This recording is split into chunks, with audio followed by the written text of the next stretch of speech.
listening to Proof Text, a Glossa House podcast by Dr. T. Michael W. Halcomb, Dr. Frederick J. Long, Dr. Mario Melendez, Dr. Jennifer Noonan, and J. M. Smith. Welcome and enjoy. Hello and welcome to Proof Text. I am Michael Halcomb, and in this episode, I'm thinking about a fallacy of the week. I hope you're doing well. I hope that 2024, if that's when you're listening, is off to a good start for you. That's the day I'm recording this, January 1st, 2024. Or I said 2024. January 1st, 2024. Yep, that's when I'm recording this. I hope the year is off to a good start for you. And we're thinking about a fallacy of the week here. And one person that often gets put on my radar when it comes to logical and theological fallacies is the former Christian musician named Michael Gungor. He posts quite a bit of stuff on social media, and something was just brought to my attention recently that I thought it might be worth speaking about. So if you're watching, I'm going to show one of his posts, maybe a couple of his posts up on the screen here. If you're just listening, that's fine too. But the nature of what was frustrating to a lot of people was that Michael Gungor just recently took the most famous hymn in all of Christendom, Amazing Grace, written by Newton, and he's rewritten it. Had the boldness and audacity to rewrite it, and not in an orthodox manner, but in a very shallow, woke manner. And so we'll just look at the lyrics, how he's rewritten them here. He says, amazing grace, how sweet the sound of love that sets us free. So that's already changed. Amazing grace, how sweet the sound that saved a wretch like me. So he's removed that, a wretch that saved a wretch like me. Instead, he's changed it to of love that sets us free. And all these liberals, they love talking about love, but they never define what it is. As you've heard me say on the podcast, my definition is, when we define love, is God's best for the other person, right? Wanting God's best for the other person. And here he says of love that sets us free. Maybe part of love, and sometimes love would look like God's best would look like them being set free. He doesn't define love here, and he doesn't say set free from what. So if you're not set free from something, that means you're captive. So how is a captive better than a wretch? Anyways, the logic and theologic, or absence of theologic here, is astounding. He says, that which seemed lost has now been found, and grace is all I see. So the original lyric, amazing grace, how sweet the sound that saved a wretch like me. I once was lost, but now I'm found, was blind, but now I see. So he's changed that to that which seemed lost. No, it was never lost. That which seemed lost has now been found. It doesn't even make sense, right? If something only seemed lost, then it obviously was never lost. And if something only seemed lost, it didn't really need to be found. So he's essentially making this argument here that that people just seem lost. They're not really lost in sin or lost to whatever. And then was blind, but now I see. I guess blindness is offensive to him. Grace is all I see. So this is just ridiculous. He goes on, he says, 'twas grace that saw my heart in fear, instead of 'twas grace that taught my heart to fear. Obviously, he has a very deficient idea of what fear is, and he thinks it's just something negative. But of course, there are great types of fear. It is good that my kids fear touching a hot stovetop. It is good that my kids fear running out into traffic. There is a such thing as a good and healthy fear. 'Twas grace that taught my heart to fear is the lyric. He says that grace that saw my heart in fear, and grace my fears relieved. Now precious does this faith appear that frees us from belief. Wow.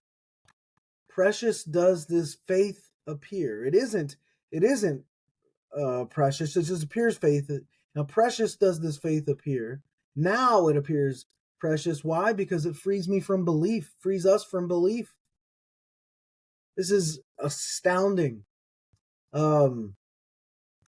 So he goes on and he writes the fourth verse. We'll just look at that. Though we've been here 10,000 years, the original lyric is, when we've been there 10,000 years, bright shining as the sun, we've no less days to sing God's praise than when we'd first begun. So he doesn't change that much except that opening line, though we've been here 10,000 years. So he's rooting it in the present rather than what's to come in the future, like the culmination of things. So there is a lot going on here. And in a post just after this, Michael Gungor. I think the good news is that you're a wretch. He says he's on video saying if the There's good better news is that you're a wretch, there's better news. Well, that nobody's saying the good news is that you're a wretch.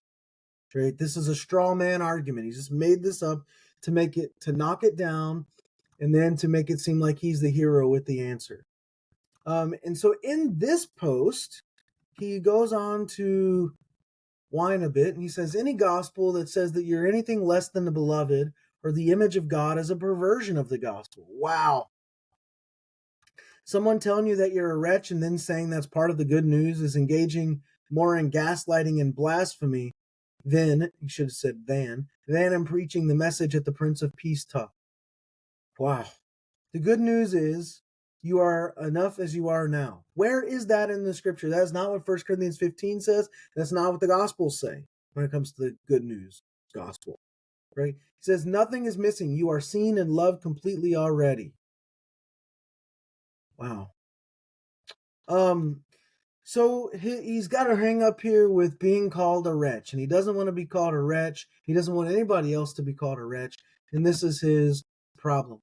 But let's just zero in on a couple of his comments here, like this post. Any gospel, he says, that says you are anything less than the beloved or the image of God is a perversion of the gospel. So this is your classical logical fallacy known as a false dilemma, right? Because the statement presents a false dilemma by suggesting only two possibilities. Either the gospel affirms one as the beloved and the image of God, and that's it, or it's a perversion.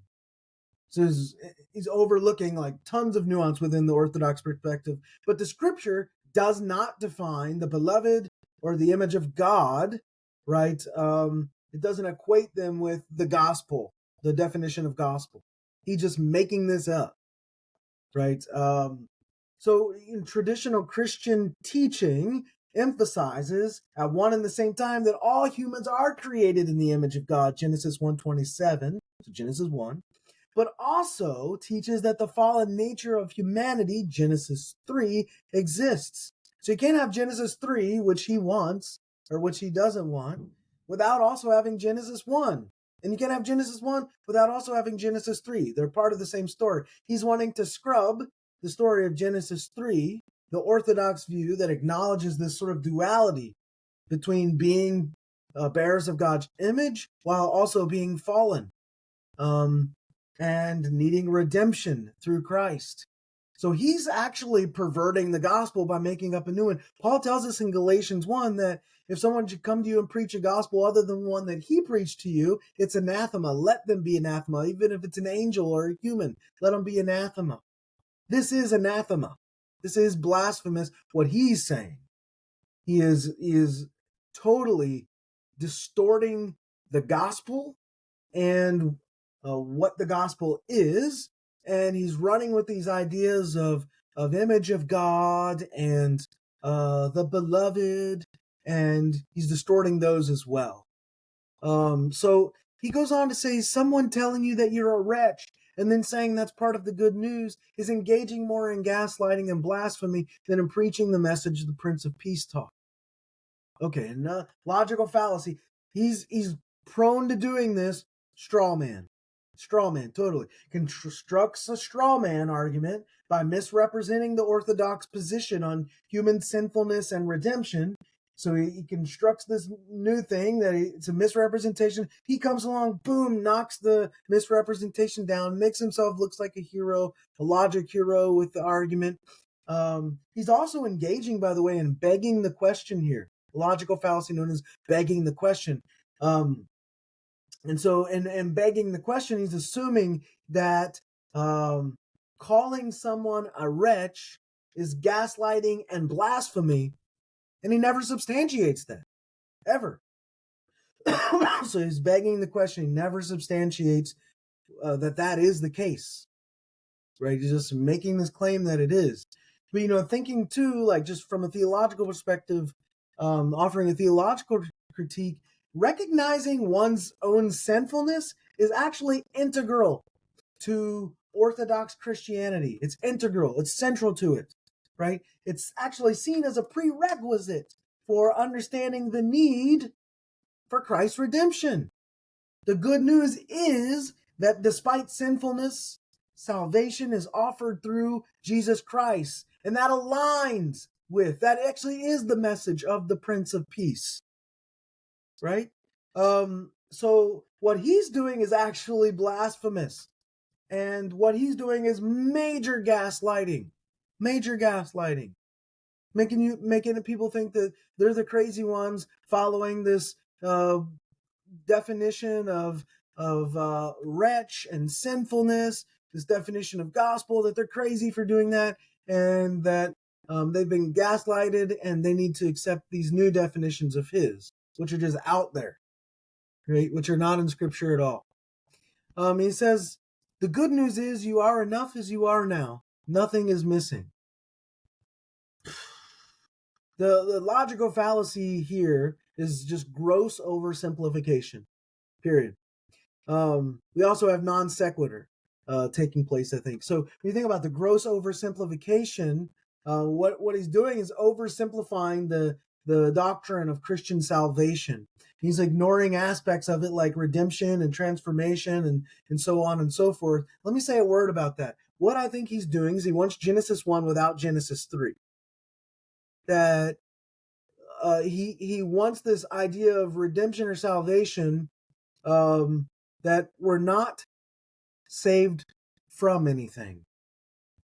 Christianity teaches us that we are saved from sin, that we are saved from self, that we are saved from separation from God. We are saved in other words, from the afterlife apart from God, which we typically would call hell, right? That we're saved from that. This is traditional Christian teaching. We're saved from those things. But traditional Christian teaching also says we're saved for things. We are saved for being in a relationship with Christ. We are saved for taking care of God's creation. We are saved for working in the kingdom. We are saved for preparing this place for Christ's arrival. We're saved for relationship with others. We're saved for overseeing what God has left us, and so on and so forth. So there's things that we're saved. We're not just saved from things, but we're saved for things. And he sounds like he wants the part of salvation where we're saved for things, but we're not saved from things. But it's both. It's both. And so what you have also here in this, the good news is you are enough as you are now. Nothing is missing. It's total crap.